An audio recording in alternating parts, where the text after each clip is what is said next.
अस्सलाम वालेकुम फ्रेंड्स, स्वागत है आपका इस यूट्यूब चैनल जेके स्टडी मटेरियल में। जेके बॉस के जितने भी 10th क्लास के स्टूडेंट्स हैं, इस वीडियो में जो आपका उर्दू सब्जेक्ट है, उर्दू का वन शॉर्ट वीडियो लाया हूँ, जिसमें आपका जो भी रीडिंग कॉम्प्रिहेंशन आ जाता है, आपका ग्रामर का पोर्शन आ जाता है, आपके यहाँ पर नज़्में, हद, जो भी चीज़ें वो पूरा मैं आपको यहाँ पर सिखाने वाला हूँ। जिन बच्चों का उर्दू वीक भी है, क्योंकि आपका लगभग 30% उर्दू तो आपके पेपर से ही निकल जाता है, तो यहाँ इस वीडियो को देखने के बाद आपका यहाँ पर पूरा टेंशन खत्म हो जाएगा। अब जैसा कि आपको उर्दू का पेपर सेम 80 मार्क्स का आएगा, पास मार्क्स आपके 26 हैं। आफ्टर 15% सिलेबसलाइजेशन आपने 68 ही मार्क्स अटेम्प्ट करने। आपके 68 आपने अगर अटेम्प्ट किए, वो 68 के 68 करेक्ट हुए, तो आपको 80 मार्क्स बन जाएंगे। अब आपका जो उर्दू का सिलेबस है, उर्दू का पेपर पैटर्न है, वो same to same previous year की तरह है। तो यहाँ पर आप पूरा वन शॉट देखो, जिसमें आपको सब कुछ A to Z point wise सिखाया गया है। यहाँ पर कुछ चीज़ें मैं आपको मॉडल पेपर से ही समझाऊंगा, बाकी चीज़ें मैं आपको ऐसे ही खुद करवाऊंगा। देखो, आपको पेपर 80 मार्क्स का आएगा, आपको ऑलरेडी पता है 26 आपके पास मार्क्स हैं। अब जो आपको सेक्शन ए होता है, मैंने आपको पहले भी बोला, सेक्शन ए में आपको 3 क्वेश्चन पूछे जाते हैं, हर क्वेश्चन 5-5 मार्क्स का होता है। ऊपर पैसे दी जाती है, नीचे आपने आंसर्स निकालने हैं। सेम इसके लिए भी होता है, सेम इसके लिए भी होता है। तो यहाँ 15 मार्क्स हासिल करना बहुत ही ज़्यादा आसान है, पर थोड़ा बहुत आपने समझना है कि क्वेश्चन को किस तरीके से करना होता है। जैसा आपको क्वेश्चन यहाँ पे दिया है, हुस्न व जमाल से भरी सरजमीन का नाम क्या है। अब ये आपने खुद से नहीं बताना है ना, तो आपने क्या करना है, पैसेज पे गए, अल्लाह ताला ने हमें हुस्न व जमाल से भरी सरजमीन वादी कश्मीर से नवाजा है। तो यहाँ पर हुस्न व जमाल जो है वो कौन सी सरजमीन है, तो वो कश्मीर के बारे में बात हो रही है, तो इसका आंसर कश्मीर है।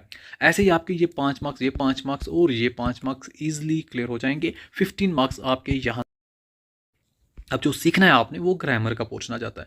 ज़्यादा लेंथी नहीं सिखाऊंगा मैं आपको, जो चीज़ें एग्जाम में पूछी जाती हैं वही सिखाऊंगा। जैसा ग्रामर के पोर्शन में आपका पहला क्वेश्चन पूछा जाता है, जो 5 मार्क्स का होता है। आपको कुछ अल्फाज दिए जाते हैं, उनको जुमलों में इस्तेमाल करना होता है, बट जुमलों में इस तरीके से इस्तेमाल करना है, किसी के साथ आपको बोला गया हो उस्ताद को, जैसा कि ऐसे जुमले में इस्तेमाल करो, ताकि ये भी पता चल सके ये मुज़क्कर है या मोनस है। किसी अल्फाज के बारे में आपको पूछा जाएगा कि इसको जुमलों में इस तरीके से इस्तेमाल करो, ताकि हमें वाहिद और जमा के बारे में पता चल सके। अब पहले ये 5 मार्क्स सीखते हैं, किस तरीके से हमें समझ आएगी एग्जाम वाले दिन। आपको किस तरीके से क्वेश्चन समझने हैं, देखो, थोड़ा मैं आसान से लेकर टफ तक जाऊंगा। हो सकता है एग्जाम्पल के तौर पे आपको क्वेश्चन आ गया, अहमद के बारे में बताओ, अहमद को जुमले में इस तरीके से इस्तेमाल करो ताकि हमें यह पता चल सके अहमद मोनस है या मुज़क्कर है। तो आपने क्या किया, अहमद किताब पढ़ रहा है, ऐसा जुमला बना दिया, अहमद किताब पढ़ रहा है। अब इससे क्या पता चला, इससे पता चला कि अहमद मुज़क्कर है। क्यों? क्योंकि इसने लिखा अहमद किताब पढ़ रहा है, तो यहाँ पे बात रहा की आई। जब रहा की बात आई तो इसका मतलब है मुज़क्कर है। अगर रही की बात आती, इसका मतलब है मोनस था। तो अहमद किताब पढ़ रही है, ऐसा तो नहीं हो सकता, पढ़ रहा है, यही बात सही है। तो इसका मतलब है ये मुज़क्कर है, क्योंकि रहा आ गया। तो ये हो गया तब क्लियर कि हमें ये पता चल गया कि अहमद को हमने जुमले में इस तरीके से इस्तेमाल किया, हमें ये पता चला ये मोनस है या मुज़क्कर है। जब रहा आया तो इसका मतलब है मुज़क्कर था। अब ये तो हल हो गया। अगर हमें क्वेश्चन सेम यही आ गया कि अहमद को जुमले में इस तरीके से इस्तेमाल करो ताकि हमें ये पता चल सके ये वाहिद है या जमा, तब हम क्या करेंगे, सेम अहमद किताब पढ़ रहा है। अब यहाँ पर हमें क्या आया, लास्ट पे है आया। यहाँ पे लास्ट पे क्या आया, है। तो है होता है ये वाहिद के लिए इस्तेमाल होता है, अगर हैं होता तो ये जमा के लिए इस्तेमाल होता। जैसा कि अहमद की जगह मैं लड़के लेता हूँ, लड़के किताब पढ़ रहे हैं, अब रहे आता, साथ में हैं आ जाते, तो हैं जो है जमा के लिए यहाँ पर इस्तेमाल होता है। तो इसीलिए हमें इस तरीके से जुमला बनाना है ताकि हमें ये पता चले ये जहाँ पर वाहिद है या जमा है, या फिर मोनस है या मुज़क्कर है। जैसा कि हमें मरीम के बारे में पूछा गया कि मरीम को जुमले में इस तरीके से इस्तेमाल करो ताकि हमें ये पता चल सके ये मोनस है, मुज़क्कर है। हमने लिखा मरीम खूबसूरत लिबास पहन रही है, मरियम खूबसूरत लिबास पहन रही है। अब यहाँ पर क्या हुआ, मरियम ने खूबसूरत लिबास पहना, तो मरियम खूबसूरत लिबास पहन रही है, तो रहा होता तो मुज़क्कर होता, रही है तो इसीलिए मोनस है। अब वाहिद है या जमा अगर ये पूछ लिया तो सेम हम लिखेंगे मरियम खूबसूरत लिबास पहन रही है, तो यहाँ पर क्या है लास्ट पे, तो है जो है उससे हमें ये पता चलता है ये वाहिद है।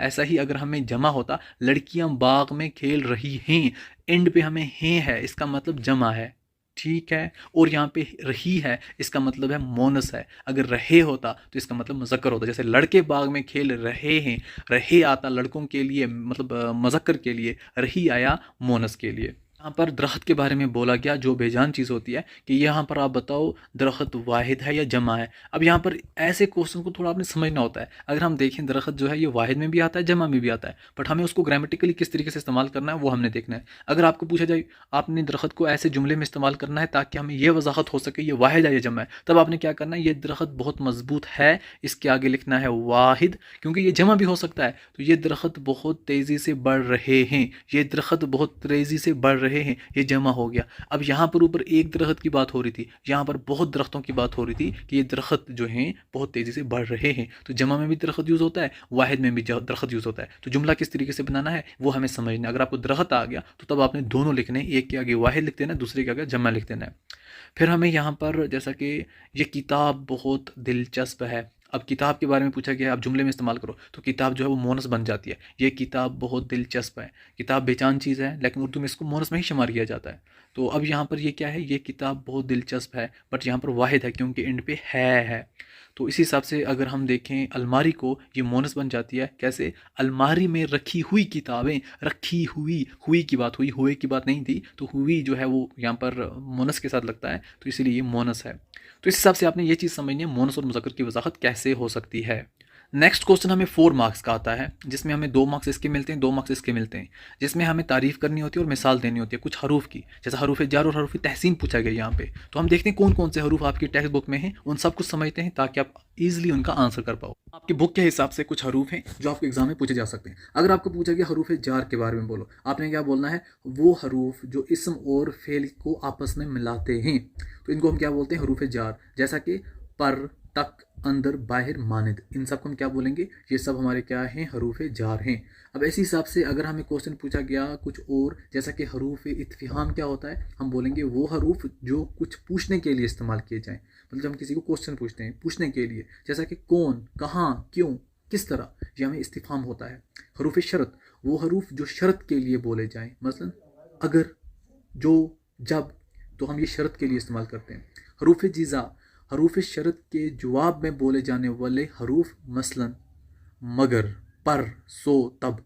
तो शरत का समझ आ गया, शरत के जवाब में बोले जाने वालों को हरूफ जिज़ा बोला जाता है। हरूफ अतफ, आपने सिंपली इनको याद करना है क्योंकि आपके एग्जाम में ये पूछे जाएंगे।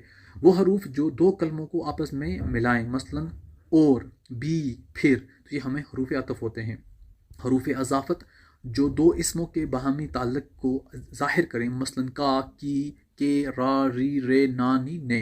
हरूफ इस्तिदराक, वो हरूफ जो पहले जुमले के शुबा को दूसरे जुमले में इस्तेमाल करके दूर करे, मसलन अगरचे, लेकिन, गो। तो मैं जैसा एग्जांपल दूं, मैं उसको, एग्जांपल मैं ऐसे दे रहा हूँ, ठीक है, मैं उसको गोली मार दूंगा, एग्जांपल दे रहा हूँ, मैं उसको गोली मार दूंगा। तो अब ये क्या हुआ, आधी बात हुई ना। तो क्यों, तो साथ में मैंने रीज़न लिखना है ना, अगर उसने चोरी की, तो ये हो गया पूरा। तो यहाँ पर इसको हम क्या बोलेंगे, हरूफ इस्तिदराक। फिर हमें आता है हरूफ इस्तिस्ना, वो हरूफ जो एक चीज़ को दूसरी चीज़ से जुदा करें, मसलन मासवा, फिर, बन। फिर हरूफ तहसीन, वो हरूफ जो तारीफ़ के मौके पर बोले जाएं, मसलन क्या कहा, मरहबा, वाह वाह। फिर हरूफ तासिफ आ जाता है, वो हरूफ जो अफसोस, तकलीफ़, घबराहट के मौके पर बोले जाएं, मसलन उफ़, हाय, आह। फिर यहाँ पर हमें आ जाता है हरूफ इत्बिसात, वो हरूफ जो खुशी और मसरत के लिए इस्तेमाल किए जाएं, मसलन अल्लाह अल्लाह, आहा हा, वाह। हरूफ ताज्जुब, वो हरूफ जो हैरानगी और परेशानी के मौके पर बोले जाएं, मसलन ला हौला वला कुव्वता सुबहान अल्लाह। हरूफ निदा, वो हरूफ जो पुकारने के लिए बोले जाएं, मसलन अरे, ओ, ए जी। हरूफ एजाब, वो हरूफ पुकारने के जवाब में बोले जाएं। अब इसी का उल्टा, जी हाँ, कोई आपको बोले अरे, आप क्या बोलोगे, जी हाँ, हाँ दुरुस्त। हरूफ अलत, वो हरूफ जो किसी अमर का सबब जाहिर करे, मसलन चूंकि, लिहाजा, आपिस, ताकि। हरूफ ताकीद, वो हरूफ जिससे कलाम में ज़ोर पाया जाए, मसलन हरगिज़, कभी, कल, तमाम। हरूफ नफरीन, वो हरूफ जो नफ़रत के इजहार के मौके पर बोले जाएं, मसलन छी छी, थू, तुफ। तो ये हमारे हरूफ आ जाते हैं। नेक्स्ट क्वेश्चन आता है, वो भी हमें 5 मार्क्स का, जिसमें हमें कुछ जुमले दिए जाते हैं, कुछ उन जुमलों में कुछ चीज़ें बताई जाती हैं। फिर हमने वो बताना होता है क्या वो फ़ेल है, फ़ाइल है, सिफ़त है, मफ़ूल है या ज़मीर है, कुछ भी पूछा जा सकता है। तो ये पहले थोड़ा सीखते हैं ये चीज़ें होती क्या हैं, उसके बाद हम यहाँ पर इम्प्लीमेंट करते हैं इन चीज़ों को। तो पहले हम थोड़ा बहुत सीख लेते हैं, फ़ेल, फ़ाइल, मफ़ूल, सिफ़त, ज़मीर, इसम, ये किस को बोला जाता है, किसको हम कहते हैं। तो बहुत ज़्यादा आसान है, मुश्किल कुछ नहीं है। देखो, जो हमारा फ़ेल होता है, काम को या किसी भी हरकत को हम फ़ेल बोलते हैं। आपको ये पता होना चाहिए, किसी भी काम को, किसी भी हरकत को हम फ़ेल बोलते हैं, इसके ऊपर कुछ नहीं। जैसा कि मैं आपको एग्जांपल देता हूँ, काम कोई भी हमारा है, खाना, पीना, दौड़ना, चलना, लिखना, ये सभी काम हैं। काम को क्या बोलते हैं हम? फेल बोलते हैं। इंग्लिश में हम इसको वर्ब बोलते हैं। तो सभी काम को हम क्या बोलते हैं? फेल। तो जैसा कि दोबारा हमें क्या जाता है, अहमद किताब पढ़ रहा है, तो यहाँ पर जो पढ़ना है तो ये हमारा क्या है? फेल है। परिंदे आसमान में उड़ रहे हैं, उड़ना क्या है? फेल है। तो बच्चे खेल रहे हैं, खेल क्या है? यहाँ पर फेल है। अब बाद में मैं आपको बाकी जुमलों में भी इस्तेमाल करवा के बताऊंगा। तो जैसे यहाँ पर पढ़ना, उड़ना, खेलना, तो ये सब हमारा फेल आ जाता है। फिर बारी आती है फ़ाइल की। फ़ाइल किसको बोलते हैं? जो काम करे, काम करने वाले को फ़ाइल बोलते हैं। तो जैसा कि यहाँ पर अली किताब पढ़ रहा है, अब कौन किताब पढ़ रहा है? अली। तो अली हमारा यहाँ पर फ़ाइल है, काम करने वाले को फ़ाइल बोलेंगे। परिंदे आसमान में उड़ रहे हैं, तो कौन उड़ रहा है? परिंदे उड़ रहे हैं, तो परिंदे हमारा फ़ाइल है। बच्चे खेल रहे हैं, कौन खेल रहा है? बच्चे खेल रहे हैं, तो बच्चे हमारा फ़ाइल है। अब हमें मफ़ूल आता है। मफ़ूल किसको बोलते हैं हम? मफ़ूल जिस पर काम किया जाए, जिस पर काम किया जाए उसको मफ़ूल बोलते हैं। जैसा कि अली किताब पढ़ रहा है, काम करने वाला अली हुआ, उसको हम क्या बोलेंगे? उसको हम यहाँ पर, जैसा मैंने आपको अभी बोला, अली को हम फ़ाइल बोलेंगे। तो अली हमारा क्या हुआ? फ़ाइल। एंड काम क्या है? पढ़ना, पढ़ने को हम क्या बोलेंगे? पढ़ने को हम फेल बोलेंगे। अब किसके ऊपर ये चीज़ हो रही है? किताब के ऊपर, क्योंकि अली किताब पढ़ रहा है। अली क्या, कौन सा काम कर रहा है? किताब पढ़ रहा है। तो किताब जिसके ऊपर ये अमल हो रहा है, तो उसको हम मफूल बोलते हैं। जिस पर अमल किया जाए उसको मफूल बोलते हैं। परिंदे फ़िज़ा में उड़ रहे हैं, यहाँ पर फ़िज़ा जो है वो यहाँ पर मफूल हो जाता है। उस्ताद ने शागिर्द को इनाम दिया, तो उस्ताद देने वाला है, उस्ताद खुद क्या है? फ़ाइल। तो यहाँ पर जो शागिर्द है वो क्या बन जाता है? मफूल। फिर आ जाती है सिफत। सिफत किस चीज़ को बोलते हैं? किसी भी चीज़ की खूबी को या किसी भी चीज़ की खासियत को बताना सिफत बोला जाता है। जैसा कि हम बोलें किसी की रंग के ऊपर, वो काला है, वो सफ़ेद है, वो गोरा है, तो वो हमारी सिफत हुई। किसी की खूबी बताएं, वो अच्छा है, बुरा है। किसी की शक्ल के बारे में, किसी के हालात के बयान करने को हम यहाँ पर सिफत बोलते हैं। जैसा कि अली ज़हीन तालिब इल्म है, ज़हीन यहाँ पे सिफत है। ये खूबसूरत फूल है, खूबसूरत यहाँ पे सिफत है। मैंने नरम बिस्तर ख़रीदा, नरम यहाँ पे सिफत है क्योंकि खूबी बताई गई। फिर हमें ज़मीर आता है। ज़मीर हम किसको बोलते हैं? इसम की जगह जो चीज़ इस्तेमाल हो। तो पहले हम ये पता चलो इसम क्या होता है, तभी हम इसम की जगह वाली चीज़ इस्तेमाल करेंगे। तो इसम किसको बोलते हैं? किसी शख्स, जगह, चीज़, ये सभी हमारे क्या जाते हैं? इसम आ जाते हैं। तो जैसा कि यहाँ पर अली किताब पढ़ रहा है, तो अली नाम है, तो नाम, नाम हमें क्या जाएगा? किसी भी शख्स का नाम, वो इसम है। तो मैं पाकिस्तान गया, या फिर ये पाकिस्तान जो है वो क्या है? यहाँ पर वो इसम है। मोहब्बत एक खूबसूरत एहसास है, तो यहाँ पर मोहब्बत भी क्या है? वो भी यहाँ पर इसम है। तो ये चीज़ें इसम होगी। अब इसम की जगह किसी चीज़ को हम इस्तेमाल करते हैं, उसको हम ज़मीर बोलते हैं। जैसा कि अली बहुत ज़हीन है, तो बात किसकी हुई? अली की। अली क्या था? इसम था। अब दोबारा हम ये नहीं बोलेंगे ना अली हमेशा अच्छे नंबर लाता है, ऐसा नहीं बोलेंगे। हम बोलेंगे वो हमेशा अच्छे नंबर लाता है। तो वो यहाँ पर जो आ गया वो ज़मीर आ गया, क्योंकि हमने सिफत की जगह वो यूज़ किया, क्योंकि हमने इसम की जगह वो यूज़ किया। पहले इसम था क्या? अली, अली की जगह हमने वो यूज़ किया। तो अब यहाँ पर मैंने किताब ख़रीदी, तो मैंने किसकी बात की? किताब की, कि मैंने किताब ख़रीदी। अब मैं ये नहीं बोलूँगा ना मैंने किताब ख़रीदी, ये किताब बहुत दिलचस्प है। अब यहाँ पर मैंने बोला मैंने किताब ख़रीदी, ये बहुत दिलचस्प है। तब ये जो यूज़ हुआ ये यहाँ पर मतलब इसमें इसम की जगह इस्तेमाल हुआ, इसको हम ज़मीर बोलेंगे। ज़मीर को इंग्लिश में प्रोनाउन बोलते हैं, इसम को इंग्लिश में नाउन बोलते हैं। अब जैसा कि जो चीज़ें हमने सीखी वो यहाँ पर इम्प्लीमेंट करने वाले हैं, अच्छे तरीके से समझना। जैसा ये मस्जिद काफ़ी शानदार है, तो इस जुमले में शानदार क्या चीज़ है? देखो मस्जिद की खूबी बताएगी शानदार, तो शानदार हमारे इसमें सिफत आ जाती है।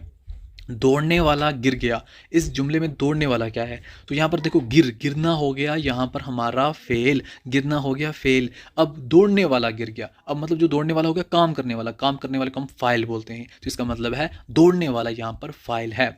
मोहम्मद आमिर ने सेब खाया, सेब किसने खाया? मोहम्मद आमिर ने खाया। अगर हमें सेब की बात बोलता, सेब हमारा क्या है? हम यहाँ पर, क्योंकि सेब के ऊपर काम किया गया तो वो हमारा यहाँ पर क्या बनता? मफूल बनता। सेब हमारा मफूल बनता क्योंकि सेब के ऊपर काम किया गया। खाया, खाया हो गया फेल, क्योंकि किसी भी काम को हम फेल बोलते हैं। अब मोहम्मद आमिर जो काम करने वाला है, तो काम करने वाले को हम फाइल बोलते हैं। अभी हमने ये चीज़ पढ़ी। अगर यहाँ पर ये बोला होता तो मोहम्मद आमिर ने बहुत अच्छा सेब खाया, अच्छा क्या है? तो हम यहाँ पर बोलते अच्छा जो है वो सिफत है। फिर हमें बिल्ली ने चूहे को पकड़ा, तो अब बिल्ली ने जब चूहे को पकड़ा, अब यहाँ पर पकड़ना जो है वो फेल है, इसको हम वर्ब बोलते हैं। एंड बिल्ली ने पकड़ा, पकड़ने वाला कौन है? काम करने वाला कौन है? वो बिल्ली है। तो बिल्ली यहाँ पर क्या है? बिल्ली हमें फाइल है। बट यहाँ पर क्या पूछा? चूहा क्या है? तो चूहे के ऊपर काम किया गया, चूहा जो है वो मफूल है।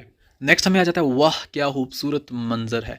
अब यहाँ पर खूबसूरत क्या है, तो खूबसूरत सिफत है, क्योंकि मतलब अच्छाई बयान की गई ना यहाँ पे, तो ये चीज़ें हो गई यहाँ पर। अब हमें यहाँ तक क्लियर हो गया सब। अब हमें क्वेश्चन पूछा जाता है दर्जा झेल मुहावरात में से दो के जुमले बनाइए। तो यहाँ पर हमें 4 दिए जाते हैं, 2 के जुमले बनाने होते हैं, तो हमें 2 मार्क्स मिल जाते हैं। तो अब हम थोड़ा जुमले बना के देखते हैं मुहावरों के भी। जैसा कि हमारे सामने एक जुमला है आंख का तारा। आंख का तारा हो गया बहुत अजीज, इसको हम जुमले में इस्तेमाल करेंगे अली अपने वालिदैन का आंख का तारा है। तो अब हम यहाँ पर मीनिंग इसलिए बता रहे हैं क्योंकि हमें मीनिंग पता चलेगा तब हम इजीली यहाँ पर बना सकेंगे। जब मैंने आपको बोला आंख का तारा हो गया बहुत अजीज, आप बोलोगे ना वो अपने वालिदैन का आंख का तारा है, मतलब बहुत अजीज है।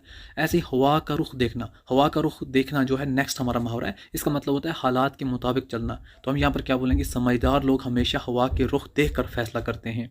फिर आता है नीम हकीम खतरा जान, इसका मतलब होता है अधूरी मालूमात नुकसानदेह होती है। अब हम क्या बोलेंगे यहाँ पर, जुमला क्या बनाएंगे, गलत इलाज मत करो, नीम हकीम खतरा जान होता है।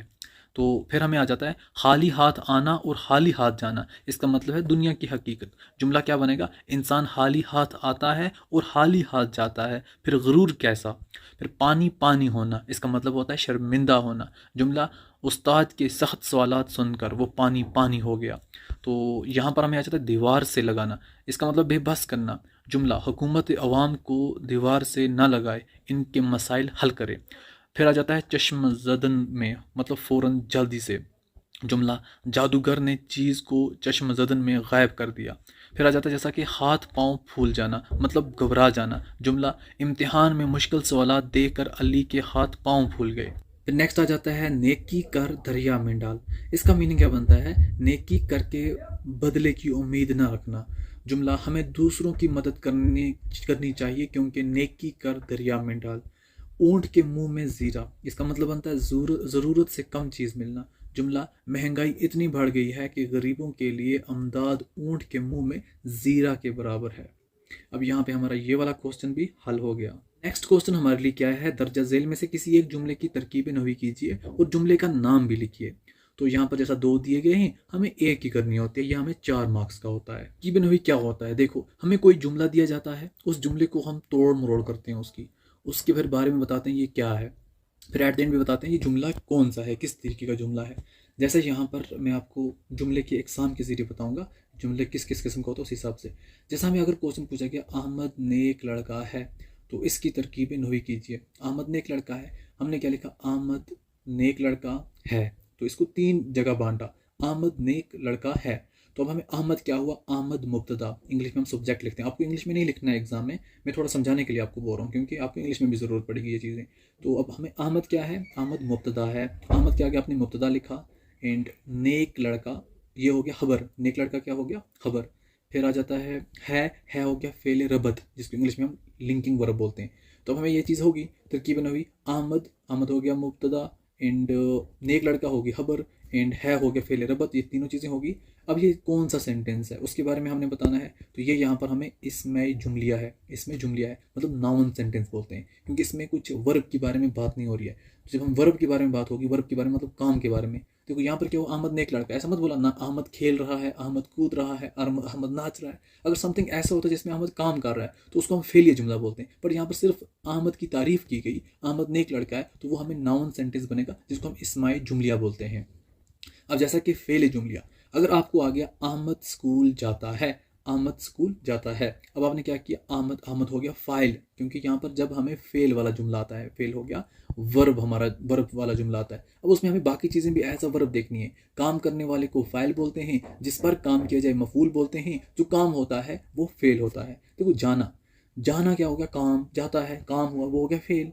अब फाइल मतलब काम करने वाला कौन है, अहमद, अहमद क्या काम करता है, स्कूल जाता है, तो अहमद क्या हो गया फाइल। और यहाँ पर स्कूल क्या आ जाता है, स्कूल हमें मफूल आ जाता है क्योंकि स्कूल के ऊपर काम किया गया। तो यहाँ पर पूरा सेंटेंस ही चेंज हो जाता है, तो इसीलिए इसको हम फिर बाद में क्या बोलते हैं, फेले जुमलिया। तो हमें एक्चुअली पहले बताना चाहिए जुमला कौन सा है, फिर उसी हिसाब से हम इसको एक्सप्लेन करते हैं। जब हमें ये चीज़ पता चले कि पहले ही फेले जुमलिया है, ये हमारा जो जुमला है ये फेले जुमलिया है, एंड जब फेले जुमलिया हो गया तो हम यहाँ पर फेल फाइल मफूल ही के बारे में एक्सप्लेन करेंगे। अब फिर हमें एक और क्वेश्चन आ सकता है, अरे तुम कहाँ जा रहे हो। तो ये आपको ऐसा क्वेश्चन पूछा गया, तो इसकी तरकीब नवी कैसे करोगे, अरे, अरे एक एक्सप्लेनेशन है, तो इसको हम कलमे नदाया बोलते हैं।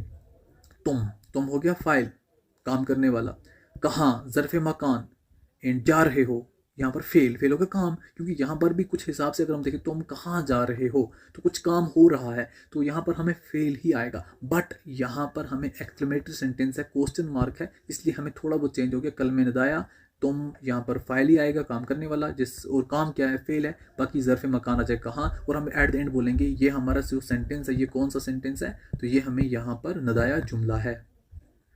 फिर हमें यहाँ पर एक और जुमला पूछा जाता है, क्या तुमने काम मुकम्मल कर लिया, क्या तुमने काम मुकम्मल कर लिया। ये यहाँ पर इंट्रोगेटिव सेंटेंस है, इंट्रोगेटिव सेंटेंस है, डायरेक्टली क्वेश्चन, क्या तुमने काम मुकम्मल कर लिया।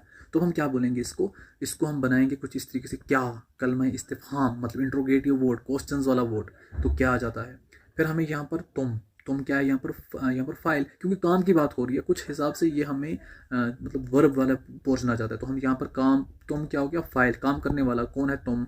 फिर हमें आ जाता है ने हमें हरूफे क्या आ जाता है, जर आ जाता है। मफहूम हमें क्या आ जाता है, काम, मफूल जो है काम, क्योंकि जो किया गया वो काम है जिसके ऊपर हरकत की गई। तो फिर हमें फेल क्या आता है, मुकम्मल कर लिया। ऐसे में नेगेटिव सेंटेंस होता है जिसको हम क्या बोलते हैं, हमें यहाँ पर नेगेटिव मीन मतलब इसको हम बोलते हैं नफ़ी जुमला। तो अब इसको हमें किस तरीके से पढ़ना होता है, जैसा मैंने खाना नहीं खाया, जब हमें नहीं यूज़ होगा, डोंट यूज़ होगा, तब हम इसको बोलते हैं नेगेटिव सेंटेंस, नफिया जुमला। तो जैसे जिसमें नहीं वाला वर्ड यूज़ हो जाता है, जैसे कि मैं वही फाइल, एंड ने हरूफ जार आ जाता है, खाना मफूल क्योंकि खाने के ऊपर एक्शन किया गया, हरूफ नफ़ी नहीं आ जाता है, और खाया जो है वो फेल आ जाता है, खाना पीना उठना बैठना वो सब फेल आ जाते हैं। तो इस हिसाब से हमारे ये वाली जो है तरकीब नहवी बिल्कुल ईजी तरीके से होती है। तो तरकीब नहवी के लिए हमने क्या चीज़ें सीखनी है, पहले हमें जुमला पता चले कि जुमला क्या है। जब जुमला हमें पता चल गया तो जुमले को हम उसी हिसाब से एक्सप्लेन करेंगे। अगर वो नाउन वाला है तो हमें फिर फाइल फेल मफूल देखने की ज़रूरत नहीं है। अदर दिन नाउन है तो फिर हम उसमें अच्छी तरीके से फेल फाइल मफूल भी लिखते हैं, फिर एट दिन बताते हैं जुमला कौन सा है। अब हमें यहाँ पर बाकी जो पूछे जाते हैं इसके बारे में मैंने आपको कल ही बोला कौन कौन से नोट याद रखने हैं। यहाँ पर मैंने बोला कौन कौन सा खलासा याद रखना है। जब तशरीह की बारी आती है ना, आपने सभी गज़ल्स का थोड़ा बहुत देख के रखना है कि कौन सी गज़ल है। जैसे आपको ये मतलब हर गज़ल में थोड़ा बहुत पता चल जाए, दूर था, काम लिया, ये किसकी गज़ल है, ताकि आप देखते ही जो भी आपको शेर पूछा जाए, शार पूछा जाए, आप उसको देखते ही ये चीज़ बोल दो कि ये इस बंदे की है। तो आप उसका फिर लिखना किस तरीके से है, आपने ये लिखना है, ये इशार, जब आपने ये समझ लिया ये मीर तकी मीर की है, एग्जाम्पल के तौर पे ये इशार मीर तकी मीर की गज़ल से लिए गए हैं, जिसमें मीर तकी मीर फरमाते हैं या कहते हैं। फिर जाके यही चीज़ें साथ में थोड़ा थोड़ा उर्दू टाइप में लिख ली, तो यहाँ पे आपका पूरा तशरीह मिल गया, बन गया। इतना कोई मुश्किल नहीं होता है। फिर आपको यहाँ पर भी मैंने आपको बोला हालात ज़िंदगी किस किस की याद करनी है, कोई मुश्किल नहीं है। फिर आपको जब दरख्वास्त आती है ना, तो यहाँ पर थोड़ा समझना होता है। जब आपको यहाँ पर लेटर और एप्लीकेशन पूछी जाती है कि हमने किस तरीके से लिखनी है, थोड़ा हमें पैटर्न पता होना चाहिए। ये अभी सीख लो। जो खत होते हैं ना, अगर आपको खत पूछा गया है, एक हमारा होता है इनफॉर्मल लेटर, तो हम उसको दोस्ताना खत बोलते हैं। ये हम किसको लिखते हैं, हम अपने दोस्त वगैरह को लिखते हैं, हम अपने किसी रिलेटिव्स को लिखते हैं, उसको हम दोस्ताना खत बोलते हैं। उसका पैटर्न अलग होता है। अगर आपको ये पूछा गया क्वेश्चन में, यहाँ पर लेटर में, कि अपने दोस्त को लिखो, अपने भाई को लिखो, किसी को लिखो, तो उसके लिए आपने क्या लिखना है, सबसे पहले ऊपर अपना पता, मतलब आपका पता, आपका एड्रेस, तारीख लिखनी है। अब यहाँ पर जो अपना पता लिखोगे ना, पत्ते में आप एग्जामिनेशन हॉल लिखना, ठीक है। तारीख उसी दिन तारीख लिखना जिस दिन आपका पेपर होगा। एंड यहाँ पर लिखो मतलब आपका अगर देखो दोस्त है, प्यारे दोस्त, अगर आपके वालिद साहब हैं तो थोड़ा बहुत मोहतरम लगा दिया, नाम लिख दिया। फिर आपने अस्सलाम वालेकुम लिखा। फिर आपने नीचे जो है बिल्कुल वो चीज़ें लिखी जो आपको पूछी जा रही हैं, वहाँ पर जो आपको बोला गया लेटर में, आपने ये चीज़ें लिखनी, वो आपने यहाँ पे लिख दी। तो ये पैटर्न मैं आपको सिखा रहा हूँ, वही चीज़ें लिखी जो आपको बोला जा रहा है। फिर उसके बाद आपने आखिर में थोड़ा अच्छी तरीके अच्छी बातें की। फिर साथ में यहाँ पर आपका मोहल्लस दोस्त, आपका दोस्त, सिर्फ आपका दोस्त भी लिख दिया चलेगा। यहाँ पर अपना नाम नहीं लिखना, यहाँ पे XYZ कुछ लिख देना, क्योंकि अपना नाम लिखना मना है, ये बात याद रखना, अपना नाम नहीं लिखना है। तो ये होगी आपकी कौन सी वाली एप्लीकेशंस, जो हमारी इनफॉर्मल लेटर होती हैं, जो हम दोस्त को लिखते हैं। जैसे इसकी भी एग्जाम्पल आपके सामने, एक दोस्त को इम्तिहानात की तैयारी के बारे में मशवरा देने के लिए ख़त। अब आपने क्या लिखा, पता, अपना पता क्या लिखा। ऐसे ही आप, मैंने एग्जांपल है मोहल्ला बाग श्रीनगर, बट आपने वहाँ पर एग्ज़ाम हाल लिखना है, तारीख 20 फरवरी 2025। तो आपको प्यारे अली कुछ भी लिखो, अस्सलाम वालेकुम, मुझे उम्मीद है कि तुम हैरियत से होंगे। मैंने सुना है तुम्हारे इम्तिहानात की तैयारी कुछ कमज़ोर है। मैं तुम्हें मशवरा देना चाहता हूँ कि रोज़ाना एक मखसूस वक्त पढ़ने में गुजारो और अहम नुकात को नोट करो। अगर तुम्हें किसी मदद की ज़रूरत हो तो बिला झिझक मुझसे पूछ सकते हो। अब यही उसने पूछा, अल्लाह तुम्हें कामयाबी दे, जवाब का इंतज़ार रहेगा, तुम्हारा हैरंदेश, तुम्हारा दोस्त आमद। तो यहाँ पर भी XYZ समथिंग लिखो।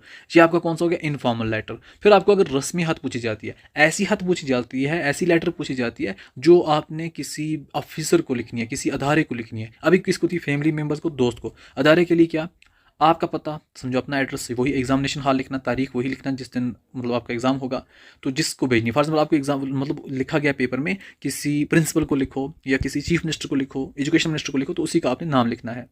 तो आप फॉर एग्जाम्पल यहाँ पे क्या लिखोगी, एजुकेशन मिनिस्टर को आपको बोला कि आपने लिखा स्कीना इतू मैम, यहाँ पे लिख दिया एजुकेशन मिनिस्टर, यहाँ पर एजुकेशन मिनिस्टर। फिर यहाँ पर मौजू, क्योंकि यहाँ पर मौजू लिखना ज़रूरी होता है। जब आपको रस्मुल ख़त होती है, मौजू मीन आपको किसके बारे में ख़त लिख रहे हो, तो आपको बोला गया कि आपको एजुकेशन मिनिस्टर मैम को लिखना है, हमारे एग्जाम थोड़े वो डिले हो जाएँ, तो यही वो चीज़ यहाँ लिखनी है। फिर आपने मोहतरम लिखा, फिर आपने वही ख़त के बारे में यहाँ लिखा, तो आपका शुक्रगुजार हूँ, आपका मतलब अपना नाम यहाँ पे लिखा, हो गया तैयार।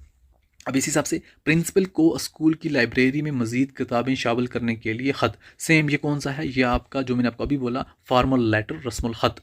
आपने क्या लिखा, पता गवर्नमेंट हाई स्कूल बारामूला, कुछ मतलब अपने वही एग्जामिनेशन हॉल लिखना है, तारीख 20 फरवरी, मोहतरम प्रिंसिपल साहब गवर्नमेंट हाई स्कूल, जो भी आपको अगर वहाँ से पूछा गया कि आपने आपका स्कूल का नाम ये तो लिख देना, नहीं तो गवर्नमेंट हाई स्कूल एग्जामिनेशन, ठीक है। मौजू, मौजू हो गया सब्जेक्ट, स्कूल की लाइब्रेरी में मज़ीद किताबें शामिल करने की दरख्वास्त। मोहतरम, हमारे स्कूल की लाइब्रेरी में बहुत कम नसाबी और गैर नसाबी किताबें मौजूद हैं, जिसकी वजह से तलबा को मुताला करने में दुश्वारी हो रही है।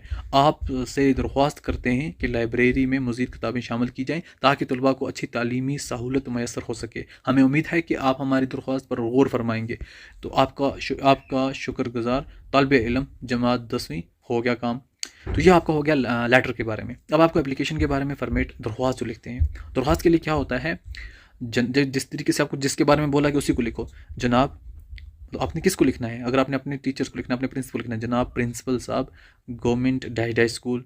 मौजू, यहाँ पर भी सब्जेक्ट किस चीज़ के लिए दरख्वास्त लिख रहे हो वो यहाँ पे लिखा। मुहतरम लिखा, यहाँ पे आपने दरख्वास्त के बारे में लिखा जो चीज़ है, आपका फर्माबरदार, आपका नाम XYZ, हो गया, साथ में क्लास रोल नंबर 1 2 3। अब मिसाल, बीमार होने पर स्कूल से छुट्टी की दरख्वास्त अगर आपने ये लेनी है, अब आप क्या करोगे, जनाब प्रिंसिपल साहब गवर्नमेंट हाई स्कूल XYZ, मौजू 3 दिन की रुख्सत के लिए दरख्वास्त। मोहतरम, सेम इसी तरीके से लिखनी, ठीक है। मैं जमात 10वीं का एक तालिब इल्म हूँ, मैं पिछले 2 दिनों से शदीद बुखार में मुब्तला हूँ, जिसकी वजह से मैं स्कूल आने से कासिर हूँ। डॉक्टर ने मुझे मज़ीद 3 दिन आराम का मशवरा दिया है, लिहाजा मैं आपसे दरख्वास्त करता हूँ कि मुझे 20 से 22 फरवरी 2025 तक की रुख्सत अनायत फरमाएँ। आपकी नवाजिश होगी, आपका फर्माबरदार डैश डैश इन जमात 10वीं रोल नंबर डैश डैश। तो यहाँ आपकी ये चीज़ें होगी क्लियर। अब आपकी एप्लीकेशन भी हो गई डन, कोई यहाँ पर मुश्किल नहीं है, 6 मार्क्स यहाँ से बन जाएंगे। अब जब आपको मजमून की बारी आती है ना, तो मजमून का आपको, अगर आप इन मजमून को भी अच्छे तरीके से याद करके जाओगे, साथ में कश्मीर के बारे में थोड़ा बहुत याद करके जाओगे, तो और यहाँ पर AI जो है ना आजकल ट्रेंड में चल रहा है AI, तो AI जो है उर्दू में उसका थोड़ा बहुत मजमून मतलब याद करके जाना, टेक्नोलॉजी के बारे में थोड़ा बहुत याद करके जाना, तो इनमें से कोई ना कोई ज़रूर पूछा जाएगा, इनसे बाहर नहीं आएंगे। बाकी आपको खुद यहाँ पर प्रैक्टिस होनी चाहिए, उर्दू में कैसे लिखते हैं खुद से ही लिख लेना। बाकी सवालात होते हैं, इनकी कोई टेंशन नहीं है, ऑलरेडी टेक्सचुअल होते हैं।